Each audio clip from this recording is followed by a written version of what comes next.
हरे कृष्णा। फागुन शुक्ल पक्ष की एकादशी को आमल की एकादशी के नाम से जाना जाता है। इसे रंगभरी एकादशी भी कहा जाता है। ये हिंदी पंचांग की अंतिम एकादशी मानी जाती है। इस तिथि पर आंवले के वृक्ष की पूजा की जाती है। व्रत पूजा के साथ ही इस दिन दान पुण्य भी खास तौर पर किया जाता है। आमल की एकादशी का व्रत होली से ठीक 4 दिन पहले किया जाता है। पुराने समय में इसी दिन से होली की पर्व की शुरुआत हो जाती थी। आज भी काशी, मथुरा, वृंदावन तथा गोकुल के आसपास के लोग होली खेलना शुरू कर देते हैं। आंवल की एकादशी पर आंवले के वृक्ष की पूजा करने की परंपरा है। मान्यता है कि आंवले के वृक्ष में भगवान विष्णु और देवी लक्ष्मी वास करते हैं।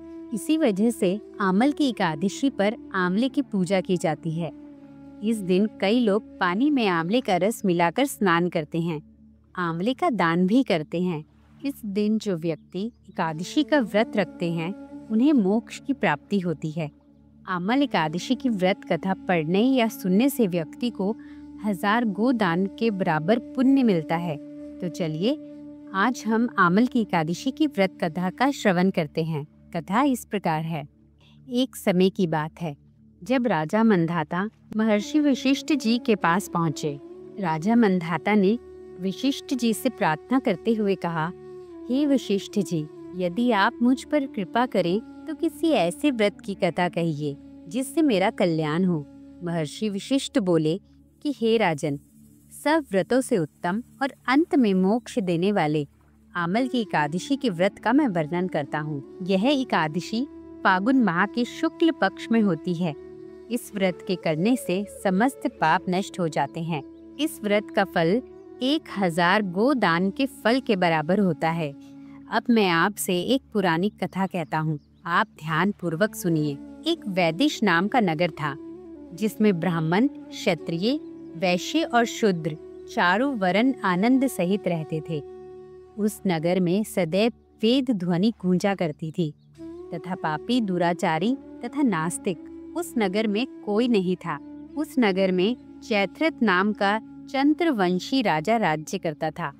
वह अत्यंत विद्वान तथा धर्मी था। उस नगर में कोई भी व्यक्ति दारिद्र व कंजूस नहीं था। सभी नगरवासी विष्णु भक्त थे और सभी लोग एकादशी का व्रत किया करते थे। एक समय फाल्गुन मास के शुक्ल पक्ष की आमल एकादशी आई। उस दिन राजा, प्रजा तथा बाल वृद्ध सब ने हर्ष पूर्वक व्रत किया।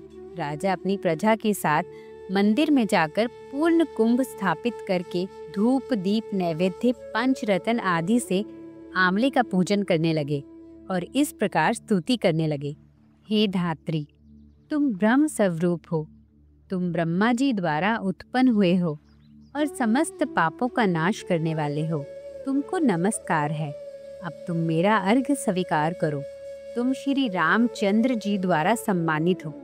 मैं आपकी प्रार्थना करता हूँ, अतः आप मेरे समस्त पापों का नाश करो। उस मंदिर में सबने रात्रि को जागरण किया।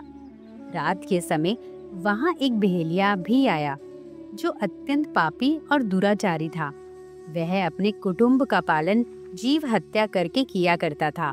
भूख और प्यास से अत्यंत व्याकुल वह बहेलिया इस जागरण को देखने के लिए मंदिर के एक कोने में बैठ गया और विष्णु भगवान तथा एकादशी महात्म्य की कथा सुनने लगा। इस प्रकार अन्य मनुष्यों की भांति उसने भी सारी रात जाग कर बिता दी। प्रातःकाल होते ही सब लोग अपने घर चले गए तो बहेलिया भी अपने घर चल दिया। घर जाकर उसने भोजन किया। कुछ समय बीतने के पश्चात उस बहेलिये की मृत्यु हो गई। मगर उस आमल की एकादशी के व्रत तथा जागरण के प्रभाव से उस बहेलिये ने राजा विदुरथ के घर जन्म लिया और उसका नाम वसुरथ रखा गया।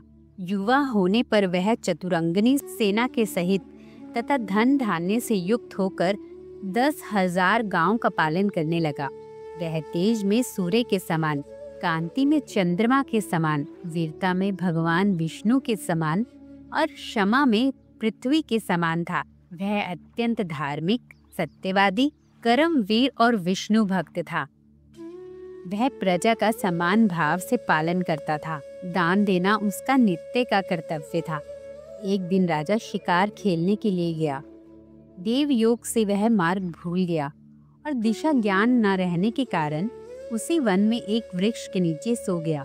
थोड़ी देर बाद पहाड़ी मलेच्छ वहां पर आ गए और राजा को अकेला देखकर मारो मारो शब्द करते हुए राजा की ओर दौड़े। मलेच्छ कहने लगे कि इसी दुष्ट राजा ने हमारे माता पिता, पुत्र पौत्र आदि अनेक संबंधियों को मारा है तथा देश से निकाल दिया है, अतः इसको अवश्य मारना चाहिए। ऐसा कहकर वह मलेच्छ उस राजा को मारने दौड़े और अनेक प्रकार के अस्त्र शस्त्र उसके ऊपर फेंके।